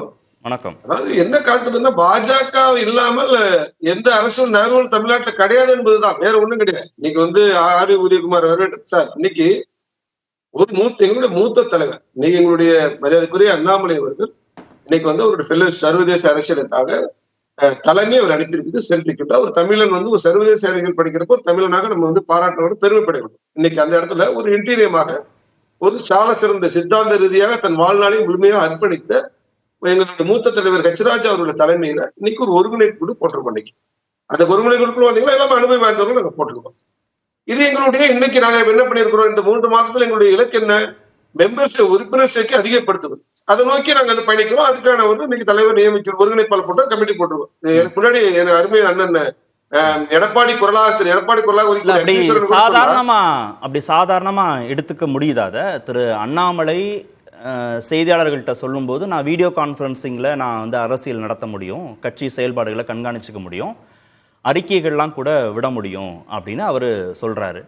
அவர் இருக்கிற போதே இந்த குழு வந்ததுன்னா கூட சரி, அவருடைய சம்மதத்தின் அடிப்படையில் இந்த குழு அமைக்கப்பட்டிருக்குன்னு புரிஞ்சுக்கலாம். ஆனால் அவர் ஊருக்கு போன பிறகு இந்த குழு வருது. 2வது, திரு ராஜாவோட ட்வீட்டில் அவர் சொல்கிறாரு, தமிழகத்தில் வளர்ச்சி பாதையில் சென்று கொண்டிருக்கும் பாஜகவை வெற்றி என்ற இலக்கை 2026 அடைய வைப்போம், தேசமும் நமதே, 2026 தமிழகமும் நமதே அப்படின்னு அவர் சொல்கிறார். அப்போ அவருக்கு 2026க்கான இலக்கு ஒன்று கொடுக்கப்பட்டிருக்கு. ஒருங்கிணைப்பு குழு தலைவராக அவருக்கு ஒரு இலக்கு ஒன்று தேசிய தலைமை கொடுத்திருப்பதாக புரிந்து கொள்ள வேண்டியது. ஏன்னா 3 மாதம் தான் இந்த ஒருங்கிணைப்பு குழுவுடைய அவகாசங்கிற போது அதை எப்படி சாதாரண ஒரு நிர்வாக குழுவாக அதை கன்சிடர் பண்ண முடியுமா? இல்லைங்க, நாங்க என்ன சொல்றோம், 3 மாதங்கள் போட்டாலும் சரிங்க, அது நிர்வாக குழு தான். இன்னைக்கு இந்த 3 மாத காலம் பாரதிய ஜனதா கட்சி அடுத்த கட்டு கொண்டுட்டு போகணும் இல்லையா? ஒவ்வொரு நாளும் ஒரு அரசியல் கட்சி முக்கியம் தானுங்க, அதை நோக்கி போறாங்க. நான் என்ன சொல்றேன், நீங்க 26 3 மாசத்துக்குள்ள வரப்போறது இல்லையா? ஒவ்வொரு பாஜக தொண்டனுடைய நிலைப்பாடு அதுதான். 2026 பாஜக தலைமையில இங்க ஆட்சி அமைக்க வேண்டும் போது ஒரு பாஜக தொண்டனுடைய நிலைப்பாடு அதுதான் எங்க தலைவர் மரியாதைக்குரிய எச் ராஜா அவர் சொல்லியிருக்காரு. இன்னைக்கு சாரி கேக்குறீங்க, நீங்க என்ன பண்றீங்க, இந்த ஒருங்கிணைப்புகளுக்கு அண்ணாமலைக்கு வந்து சம்பந்தம் இல்லாத மாதிரி ஒரு இதை எதிர்கட்சிகள் வந்து குறிப்பாக சில ஏடிஎம் போன்ற கட்சிகள் முயற்சிக்கின்றன. நான் ஒரு விஷயம் தெளிவா சொல்றேன் சார், தேசிய தலைமை ஒப்புதலோட இங்க திரு அண்ணாமலை அவர்கள் வந்து நீ பாருங்க, அண்ணாமலை ஒத்திசோட தான் சார் இது நடந்திருக்குது. இதை திரு ஹெச் ராஜா அவர்களே ஒரு பதில போட்டிருக்காரு இல்லையா? யாராருக்கு நன்றி சொல்லி போட்டிருக்காங்களே, மூத்த தலைவர் ஹெச் ராஜா கொடுத்திருக்காரு இல்லையா? அதனால அண்ணாமலை இல்லாத ஒரு பாஜகவை அண்ணாமலை தானே சொல்றாரு, அண்ணாமலை தானே சொல்றாரு ஒருங்கிணைப்பு குழு வேண்டாம், செயல் தலைவர் வேண்டாம், நானே பாத்துக்கிறேன், வீடியோ கான்பரன்சிங்ல இருந்து நான் அரசியல் செய்ய முடியும், அறிக்கைகள் கொடுக்க முடியும், 3 மாதம் தானே நான் போறேன்னு சொன்னவர் அவர் தானே. இல்ல இப்பயும் வீடியோ கான்பரன்ஸ் புதன்கிழமை பேசுறாரு சார், யாரும் இல்ல நீங்க மறுக்க முடியாது. நீங்க அவர் தொடர்ந்து இப்ப அவர் இருக்காரு, இப்ப ஒத்துழைப்பு ஒருங்கிணைப்பு குழு வேண்டாம் யாரிடம் சொன்னார், அவர் யாரிடம் சொன்னாரு சொல்லுங்கன்னு சொல்றாரு. எங்க அதுக்கு வந்து ஏற்கனவே எங்களுக்கு நாங்க ஏற்கனவே முடிவு செய்யப்பட்டது சார். அந்த அடிப்படையில் சொல்ற புதன்கிழமை இப்பயும் கூட தலைவர் வந்து அது மெம்பர்ஷிப் ஸ்டார்ட் ஆன பிறகு வர போறாரு, வீடியோ கான்பரன்ஸ் பேச போறாரு. நீங்க அதான் சொல்றேன் சார், தமிழக பாஜக பொறுத்தவரை சார் இன்னைக்கு பாஜகவை அண்ணாமலை ஆன்டி ஏடிஎம்கே மைண்ட் செட்டப்ல இருக்கிறாரு, ஆன்டி இபிஎஸ் மைண்ட் செட்டப்ல இருக்காரு, அதான் முக்கியம். திராவிட கட்சிகளுக்கு எதிராக இருக்கிறாரு, இபிஎஸ் மீது கடும் குற்றச்சாட்டுகளை முன்வைக்கிறாரு, கொலை வழக்குல தொடர்பு இருக்குங்கிறாரு, அப்புறம் தவழ்ந்து போய் பதவி வாங்கினாருன்றாரு, ரொம்ப பர்சனலாக அட்டாக் பண்ணிட்டு போறாரு. ஊருக்கு போறதுக்கு 2 நாளைக்கு முன்பாக 2வது தடவை செய்தியாளர்கள் கேட்கும்போது அவர் பேசின இன்னொரு செய்தி ரொம்ப முக்கியமானது. கட்சி வளர வேண்டும்னா தனித்து தான் போட்டியிடணும், அரசியல்ல மக்களின் பார்வை மாறிடுச்சு, 40% வாக்காளர்கள் 39 வயதுக்கு கீழே இருக்கிறாங்க, இந்தியா மாறிடுச்சு, அதிமுகவில் 70 வயதுக்கு மேல் உள்ளவர்கள் டை அடிச்சிட்டு இருக்கிறாங்க, அவங்க வந்து இளைஞர்கள் ஆகிவிடுவார்களான்னு 2வது தடவையும் அதிமுக மீதான விமர்சனங்களை முன்வைக்கிறாரு. இபிஎஸ் மீதான விமர்சனம் தொடரும்ன்றாரு. ஆனா திரு பிரியன் சொல்றாரு, ப்ரோ ஏடிஎம்கே மனப்பான்மை இருக்கிறவர்கள் இந்த ஒருங்கிணைப்பு குழுவில் இருக்கிறாங்க, அதனால இந்த இடைப்பட்ட 3 மாதத்திற்குள்ளாக பாஜக அதிமுக இடையே இருக்கக்கூடிய இடைவெளியை குறைக்கிறதுக்கு முயற்சிகள் மேற்கொள்ளப்படுமோ அப்படின்ற ஒரு சந்தேகம். அதனாலதான் இந்த ஒருங்கிணைப்பு குழு அமைக்கப்பட்ட விதம் குறித்த சந்தேகம் வருது. கார்த்திகை நிறைய கேள்விகள் அடிக்கிறீங்க, நிச்சயமாக எனக்கு கொஞ்சம் இடைவெளிக்காம பதில் சொல்லப்பட்டுவிடும். இதுக்கு வந்துங்க இந்த குழு வந்துங்க பிஜேபி வளர்ப்பதற்காக போட்ட குழு. எங்களை மற்றவர்கள் வளர்ப்பதற்கு நாங்க வரல, எங்க பாஜக வளர்ப்பதற்கு நாங்க வந்திருக்கோம். பாஜக சித்தாந்தம் என்பது உண்மையாகவே இன்னைக்கு நாங்க திமுக கடுமையாக எதிர்த்து அரசு செஞ்சுட்டு இருக்கிறோம். இந்த டயத்துல ஒரு ஆக்கப்பூர்வமான ஒரு எதிர்கட்சியாக ஆளுகின்ற ஒரு திராணியோட ஒரு முதுகெலும்புள்ள ஒரு கட்சியாக எங்களுடைய தலைவர் தொடர்ந்து திமுக விமர்சிக்கிறார். ஆனா மாறாக அதிமுக என்ன பண்ணுது, எங்க தலைவர் மேல பர்சனல் அட்டாக் வருது. அப்ப அதுக்கு பதில் சொல்லிதானே ஆகணுங்க. அப்ப வந்து எப்படி பேசாம இருக்க முடியும்? ஏபி முனுசாமி பேசுறாரு, சிவி சண்முகம் பேசுறாரு, ஜெயக்குமார் பேசுறாரு. நாங்க தேசிய கட்சியோட தலைவருங்க. இன்னைக்கு தேசிய தலைமை இந்த கட்சியை வந்து அதாவது ஒரு கட்சி தலைவர் அறிவிக்குதுன்னு சொன்னா தொண்டர்கள் மட்டும் செல்வாக்குப்பட்டவராக இருக்க முடியாதுங்க. மக்கள் மன்றத்தில் செல்வாக்குப்பட்ட தலைவர் தான் இன்னைக்கு தகுதியான தலைவர், இளம் தலைவரை கொடுத்திருக்காரு இன்னைக்கு. அதனால அவர்கள் மூலமாக பாஜக எழுச்சி பெற்று இருக்குது. அது எங்களுக்கு பெற்றோர்கள் தெரியும், மக்களுக்கு தெரியும். அப்ப அவர்கள் மீது பர்சனல் யார் தொடரா, அவர்கள் மீது தொடர்க்கிறப்ப எங்க பாஜக இப்ப சொன்னாரு அண்ணாமலை வந்து பேசுன சார் அச்சுராஜா பாஜக பத்தி நீங்க அச்சுராஜா விமர்சனம் பண்ணி பாருங்க, கடுமையான பதில் கொடுப்பார். அதனால நாங்க ஒவ்வொரு பாஜக தொண்டனும் நிர்வாகம் சரி பாஜகவை விமர்சனம் செய்தால் கடுமையான பதிலடி கொடுப்போம். நீங்க பர்சனலா அட்டாக் பண்ணீங்கன்னா நாங்களும் உள்ளதான் போவோம். நீங்க மாண்பை கடைபிடிச்சீங்கன்னா நாகரிகத்தை கடைபிடிச்சீங்கன்னு சொன்னா நாங்கள் நாகரிகத்தை கடைபிடிப்பது என்ன இருக்குது? அரசியல் களத்துல நாங்க வளர வேண்டும் நினைக்கிறோம் சார். உங்க கொள்கையை சொல்லுங்க, சித்தாந்தம் சொல்லுங்க, உங்களுடைய நிர்வாகத்தை வச்சு மக்கள்கிட்ட முன்வைங்க. நாங்க யாரையும் இதெல்லாம் பண்ணல சார். இன்றைக்கு ஆளுநர் அரசாங்கம் அதிமுகவை நோக்கி பாஜகவை நகர்த்துவதற்கான வேலையை ஒருங்கிணைப்பு குழு செய்யும் அப்படின்னு புரிந்து கொள்ளப்பட்டிருக்கு. அப்படி நடக்குமா நடக்காதா? பாஜக தலைமையில தேசிய ஜனநாயக கூட்டணி 2020 ஆட்சி அமைக்கணும். அதை நோக்கிதான் எங்களுடைய தலைவரோ எங்களுடைய ஒருங்கிணைப்பு குழுவோ எங்களுடைய தொண்டர்களோ நிர்வாகிகளோ அதை நோக்கிதான் நீ பயணம் செஞ்சுட்டு இருக்கோம். தேசிய ஜனநாயக கூட்டணி தேசிய ஜனநாயக கூட்டணி அதானே அந்த தலைமையில. அதுதான் தேசிய ஜனநாயக கூட்டணி நீங்கள் ஆட்சி அமைக்க வேண்டும் 2024 அவ்வளவுதான். ஓகே அதுக்கு அதிமுக சம்மதிச்சா அந்த கூட்டணிக்குள்ள வந்து இணைஞ்சுக்கலாம், இல்லைன்னா இல்ல. ஓகே, பேசுவோம். திரு பிரியன், அதிமுக பாஜக கூட்டணி அமைக்கணும்ன்றத திரு இபிஎஸும் விரும்பல, திரு அண்ணாமலையும் விரும்பல. 2 பேரும் கட்சியின் தலைமை பொறுப்பில் இருக்கிறவர்கள் விரும்பாத போது அது வருவதற்கான சாத்தியக்கூறு இருக்கான்றது முதல் கேள்வி. இன்னொன்று, சிறுபான்மை மக்களுடைய வாக்குகள் வந்து பாஜக கூட்டணியால போயிடுச்சு, இப்போ இல்லைன்றதுனால இந்த தேர்தலில் வந்ததுன்னு பேசுனதும் அதிமுக தான். 26க்கும் சிறுபான்மை மக்களுடைய வாக்குகள் வேணும். அதே மாதிரி திரு தங்க வரதராஜன் தேசிய ஜனநாயக கூட்டணி தான் 2026ன்றதுலையும் உறுதியாக இருக்கிறாங்க பாஜக. இதெல்லாம் மீறிய அதிமுகவும் பாஜகவும் கூட்டணி அமைச்சிட போகிறாங்க. முதல்ல எடப்பாடியும் அண்ணாமலையும் விரும்பலை அப்படின்ற அந்த விஷயம் இருக்குல்ல. இப்போது சார் ரவீந்திரன் சார் சொன்னது ஒரு விஷயம் புரிஞ்சுக்கிறோம். சீட்டு பிரச்சனையில் தான் அது முடிஞ்சு போச்சு அப்படின்னு அவர் சொல்கிறார். சரி, அவர் சொல்கிறதையும் உண்மையாக எடுத்துக்கலாம். பாஜகவை பொறுத்த மட்டும் மேலிடம் டிசைட் பண்ணுறது தான். பிரதமரே கூட்டு பக்கத்தில் உட்கார வச்சு பேசினவர் தான் எடப்பாடி. அதுக்கப்புறம் தான் வந்து கூட்டணி பிரியறதை நம்ம பார்க்குறோம். அது சீட்டில் கூட பிரிஞ்சிருக்கலாம். எடப்பாடி சொன்ன பலவித ரீசன், 5-6 ரீசன் இருக்குது பிரிஞ்சதுக்கு. அதில் சீட்டும் ஒரு காரணமாக இருந்திருக்கலாம். ஸோ இவர்களுக்கு என்னென்னா வந்து அல்டிமேட்டாக திமுகவை எப்படி டிஃபீட் பண்ணுறது, எலெக்ஷனில் அவங்களை எப்படி தோக்கடிக்குதுன்ற பாயிண்ட். மோடிக்கு அப்படி ஒரு எண்ணம் இருக்காக்கும், உங்கள் மனசை வச்சு சொல்லுங்கள். சார், நீங்கள் சொல்கிறதெல்லாம் நீங்கள் மோடிக்காக நீங்கள் பேசாதீங்க. நான் சொல்கிறது என்னோட கருத்து சொல்கிறேன். திமுகவை தோக்கடிக்கணுன்றதான் மோடியோட எண்ணமாக இருக்க முடியும். அது தவிர வேற எதுவும் எண்ணம் இருக்க முடியாது. மோடிக்கு திமுகவை தோக்கடிக்கணும், மோடிக்கு என்ன திமுகவை ஆட்சியில் தொடரணும், அவருக்கு என்ன இருக்குது, கட்டாயம் இருக்குது. 2 திராவிட கட்சிகளையும் வேண்டாம்னு சொல்கிறாங்க தானே அவங்க. ஸோ ஏதோ ஒரு திராவிட கட்சியை வச்சுட்டு அதிமுக வச்சு நம்ம தோக்கடிக்க முடியுமான்னு ட்ரை பண்ணுவாங்க. எல்லா இடத்துலையுமே பாஜக பண்ணுறது என்ன, ஒரு மாநில கட்சியை பிடிச்சி முதல்ல வளர்றது, அப்புறம் மாநில கட்சியை வெட்டி விட்டுட்டு அவங்க வளர பார்க்குறது அவங்க பண்ணுற விஷயங்கள். அதனால் அதிமுகவை ட்ரை பண்ணி பார்த்தாங்க. இந்த பார்லிமெண்ட் எலெக்ஷனில் கடைசி வரையும் ட்ரை பண்ணாங்க. சார் சொல்கிற மாதிரி ஒருவேளை இந்த எண்ணிக்கை பிரச்சனை வந்திருக்கலாம், அது ஒரு பக்கம் இருக்கட்டும். ஆனால் அதனால் வந்து இந்த தேர்தல் கூட்டணிகள்லாம் எப்படி அமையும், எப்போ அமையும்லாம் நம்ம சொல்ல முடியாது. பாஜகவே விரும்பினாலும் நீங்க சொல்ற மாதிரி ஒருங்கிணைப்பு குழுவில் இருக்கக்கூடிய தலைவர்கள் அதிமுக சார்பு நிலையை வெளிப்படுத்தினாலும் அதிமுக விரும்பாதுன்னு சொல்றாருல. அதிமுக உறுதியா இருக்கு பாஜக எதிர்ப்புல, இது அண்ணாமலை எதிர்ப்பு மட்டும் இல்லைன்னு சொல்றாரு. இன்னிலேருந்து எலெக்ஷன் 20 மாசத்துக்கு மேல இருக்கு. ஸோ 20 மாசத்துக்கு மேல இருக்கு. இந்த இடைப்பட்ட காலத்துல இன்னும் கொஞ்ச நாள்ல 2 சைட்லையும் டோன் ஆகலாம், 2 சைடும் பேசாமையே இருக்கலாம். திடீர்னு ஒரு நாள் சந்திப்பு ஏதாவது நிகழலாம், சொல்ல முடியாது. ஏதாவது அரசியலில் வந்து எந்த நேரத்தில் வேணால் எந்த விதமான திருப்பங்களும் வரலாம். இல்லை, சிறுபான்மை மக்கள் வாக்குகள்ங்கிறத இழந்து அதிமுக பாஜக ஏற்கனவே இழந்துட்டு அதை மீட்டு எடுக்கிறது ரொம்ப கஷ்டம் சார். இனிமே எப்படி வந்து இப்போது மக்கள்கிட்ட ஒரு எண்ணம் என்னவா இருக்குன்னா, அதிமுக கூட்டணியிலேருந்து பிரிஞ்சு வந்திருக்கலாம் பாஜக கூட்டணியிலேருந்து. பட் மக்கள் பார்வையில் அதிமுக பொறுத்த மட்டும் இன்னும் ஒரு நம்பிக்கையற்ற ஒரு தன்மை தான் இருக்குது. அதாவது அவங்க வந்து பாஜகவோட ஏதோ ஒரு வகையில் தொடர்பில் இருக்காங்க அப்படின்ற எண்ணம் தான் இருக்குது. அதனால தான் கூட்டணியிலேருந்து பிரிஞ்சு வந்து கூட அவங்களுக்கு ஓட்டு விழலை. ஆக்சுவலாக வந்து மைனாரிட்டி ஓட்டு விழலை. விழுந்துதான் அவங்க எங்கே தொடர்புடையில் இருக்காங்கன்றதுக்கு என்ன ஆதாரம் சொல்லுங்க. தொடர்பு இருக்காங்கன்றதுல என்ன ஆதாரம், அதை மட்டும் சொல்லிருங்க.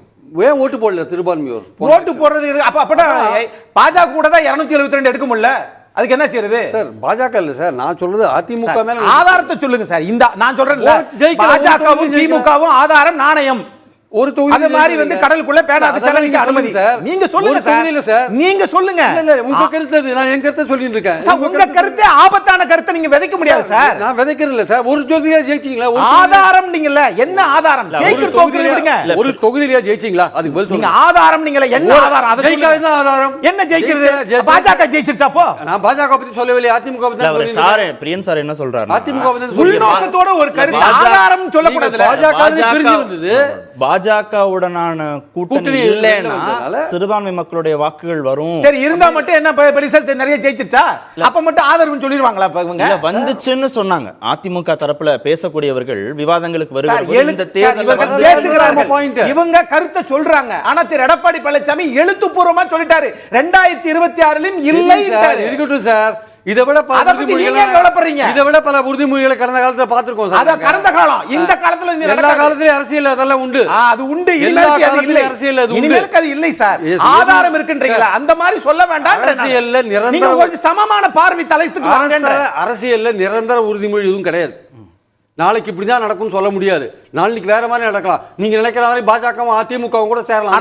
ஆனா அறிக்கை மாறாதுல. அறிக்கையெல்லாம் என்னைக்கும் மாறும், எல்லா விதத்திலையும் மாறும். ஒரு கட்சியினுடைய அறிக்கை சார். கண்கள் பணிக்கும் இதயம் இனிக்கும் சார். கொஞ்சம் பெருசாக அது நீங்க கம்பன் காலத்துக்கெல்லாம் போகாதீங்க. இல்ல ஒரு நிமிஷம். என்னன்னா அரசியல்ல இன்னைக்கு விடுற அறிக்கை நாளைக்கு வேல்யூ இருக்காது. நாளைக்கு விடுற அறிக்கைக்கு அடுத்த ஒரு நாள் அதிகபட்ச நேரம் அரசியல் இல்ல என்னன்னா ஒரு மணி நேரத்துல பல மாறுதல்களை கொண்டு வரலாம். அது புரிஞ்சுக்க முடியுது. கடந்த காலங்கள் நடந்திருக்கு. அதனால தான் சொல்றேன் நான். அதிமுக பாஜக கூட்டணினால பாஜகவுக்கு வேண்டுமானா லாபம் இருக்கலாம், அதிமுகவுக்கு இழப்புன்னு தானே அவங்க கருதுறாங்க, லாபம் இல்லைன்னு தானே கருதுறாங்க. அவங்க கருதுறாங்க சார், அவங்க கருதுறாங்க. இப்ப தனியா போயிட்டு மட்டும் என்ன சாதிச்சிட்டாங்க? என்ன சொன்னார் வேலுமணி? சேர்ந்துருந்தா 30-35 இடங்களை ஜெயிச்சு சொன்னாரா இல்லையா? தமிழிசை என்ன சொன்னாங்க? சொன்னாங்களா இல்லையா? அதனால என்ன கூட்டணின்றது என்ன சார்? வெற்றி பெறதுக்கான வாய்ப்புல தேர்றதான கூட்டணி. திமுகவை தோற்கடிங்க அந்த ஒரு புள்ளியில இணைய, அந்த ஒரு புள்ளியில இணையன்றத பாயிண்ட். அது குறித்து தான் நம்ம பேசுறோம். ரவீந்திரன், பாஜகவுடனான கூட்டணினால சிறுபான்மை மக்களுடைய வாக்குகளை அதிமுக இழக்க நேரிடலாம். பாஜகவும் தேசிய ஜனநாயக கூட்டணி அப்படின்ற அந்த கூட்டணி தலைமையின் கீழ் கொண்டு வர முடியாம போகலாம். ஆனா இந்த இரண்டையும் கடந்து திமுக எதிர்ப்பு அப்படின்ற அந்த புள்ளியில திமுகவை ஆட்சி பொறுப்புல இருந்து நீக்கணும் அப்படின்ற நோக்கத்திற்காக இணையலாம் அப்படின்னு திரு பிரியன் சொல்றாரு. பிரியன் அந்த கருத்தை சொல்றாரு. ஆனா எடப்பாடி பழனிசாமி ரொம்ப ஸ்டெடியா இருக்கிறார். அவரு மோடி கிட்ட சரண்டர் ஆவார் நான் கருதலை. ஏன்னா 2001 நல்லாட்சி கொடுத்த கலைஞர் தோத்தது காரணம் 18% கிறிஸ்டின் முஸ்லீம். 2006 ஜெயலலிதா அம்மையார் தோத்தது காரணம் கிறிஸ்டின் முஸ்லீம்ஸ் ஓட்ஸு தான் காரணம்னு ஜெயலலிதா அம்மையாரே சொல்லி கூட்டணி இல்லாமல் 2009 தனிச்சு நின்று 2011 அந்த மக்கள் நம்பிக்கையை பெற்றாங்க. அதே மாதிரி எடப்பாடி பழனிசாமி ரொம்ப ஸ்டெடியாக நம்புறாரு. 5.5% வாக்கில் தான் நம்ம தோத்தோம் 2 அணிக்கு இடையில். ஆனால் 18% கிறிஸ்தவ முஸ்லீம் வாக்குகள் வந்து திமுக காங்கிரஸ் அணிக்கு கன்சாலிடேட் ஆகிட்டு மீண்டும் நாம் பாஜக கூட சேர்ந்தோம்னா 2021 விட மோசமாக பொருந்தா கூட்டணி ஆகும். அந்த கிறிஸ்டின் முஸ்லீம் ஓட்டு என் பிளாக்காக போயிடும். தமிழ்நாட்டில் அவங்க தான் கருத்துருவாக்கத்தில் மற்றவங்களை இன்ஃப்ளூயன்ஸ் பண்ணுறதுல minorities will be vigilant and alert anywhere and everywhere, உலகம் ஃபுல்லாக. இல்லை இப்பவும் போகலன்றாரு. பாஜகவுடனான கூட்டணி இல்லைன்னு சொன்ன பிறகும் சிறுபான்மை மக்கள் வந்து அதுதான் அவர் என்ன சொல்றாருன்னா, ஜெயலலிதா அம்மையார் 2004 கூட்டணி போனதுனால அவங்க 2006 கரங்கட்டி பழி வாங்கினாங்க. 40% ஜெயலலிதா அம்மையார் எடுக்கும்போது கலைஞர் 45% எடுத்தாருன்னா இந்த 18% கிறிஸ்தவ முஸ்லீம் வாக்கில் தான் கலைஞர் ஜெயித்தாருங்கிறது ஜெயலலிதா அம்மையார் வந்து எடப்பாடிக்கு அவங்க ஸ்டூடெண்ட்டுக்கு தலைவி சொன்ன பாடம். அப்போ 2009 நிற்கும் போது சோ போன்றவங்களை சொல்லியும் பிஜேபி கூட வராமல் நிற்கும் போது நம்பிக்கை வருது. ரெண்டாவது எலெக்ஷனில் நம்பிக்கை வருது. 3வது எலெக்ஷனில் அவங்களுக்கு மீண்டும் நிற்காத போது கூடுதல் நம்பிக்கை வருது. ஸோ நம்ம ஒரு எலெக்ஷனில் போனாலே அவங்க உடனே நம்பிக்கை வராது, மீண்டும் நின்னாதான் நம்பிக்கை வரும். அதனால தான் தம்பி அக்னீஸ்வரன் வந்து அந்த இஷ்யூல வந்து அண்ணாமலை இஷ்யூ இல்லை. பாஜக கூட்டணி போயிருந்தா 30-35 தொகுதிகளை ஜெயிச்சிருப்போன்னு திரு வேலுமணி சொல்றாரு. திரு வைகைச்செல்வன் அக்னி பரீட்சையில அண்ணாமலை தான் கூட்டணி சேர விடாம பண்ணிட்டாரு அதிமுகவுடன் அப்படின்னு அவர் சொல்றாரு.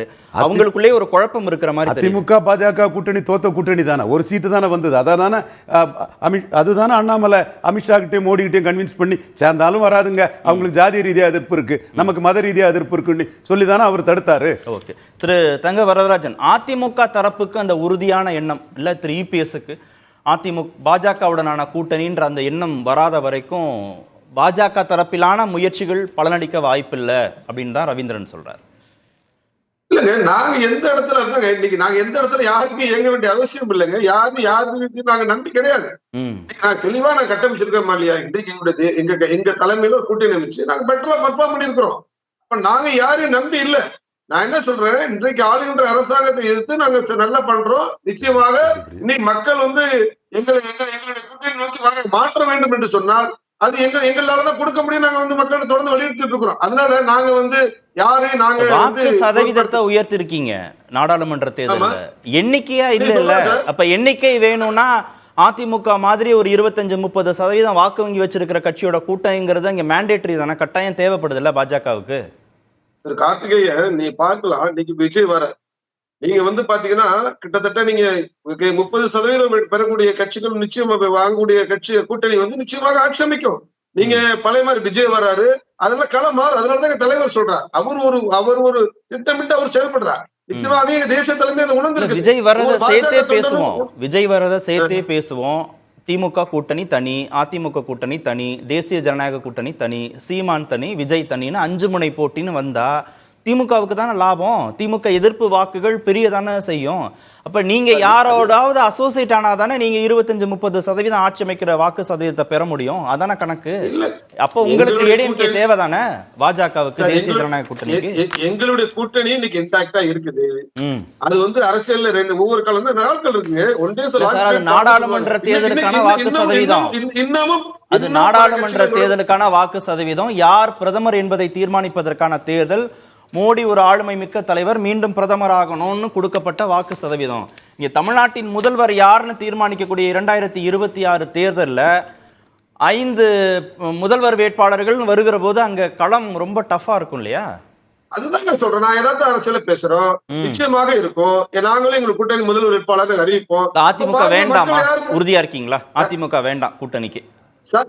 நான் வந்தா சேர்த்துப்பீங்களா சார்? எங்களை பொறுத்தளவு எங்கள் தலைமையில கூட்டணி சார். எங்கள் தலைமையில கூட்டணி. திமுக வீழ்த்த வேண்டும் என்று சொன்னால் எங்க தலைமையில கூட்டணி. அதுக்கு அந்த தலைமையில கூட்டணி யார் ஏத்துக்கிட்டாலும் சரிதான். அந்த தேசிய ஜனநாயக கூட்டணி அந்த தலைமையை ஏத்துக்கிட்டா யார் வேணா கூட்டணியில வந்து சேர்ந்துக்கலாம் சார். அதே போல ஒரு கட்சியும் ஸ்ட்ராட்டஜி இருக்கும். அதை வெளிப்படையா சொல்ல முடியாது. நீங்க ஒரு புள்ளியில இணையறப்ப யார் வரக்கூடாதுன்னு வர்றப்ப அதை வந்து அந்த தலைமை, அந்த தேசிய தலைமை, எங்களுடைய மாநில தலைமை, முதல்வர் வேட்பாளரை தேசிய ஜனநாயக கூட்டணி முன்னிறுத்தும். அப்படிதானே? அதானே? நிச்சயமாக முன்னிறுத்தும், அறிவிப்போம். சரி, ஓகே, நன்றி. நிகழ்ச்சியில் பங்கேற்ற அனைத்து விருந்துகளுக்கும் நேர்பட பேசுகிறேன்.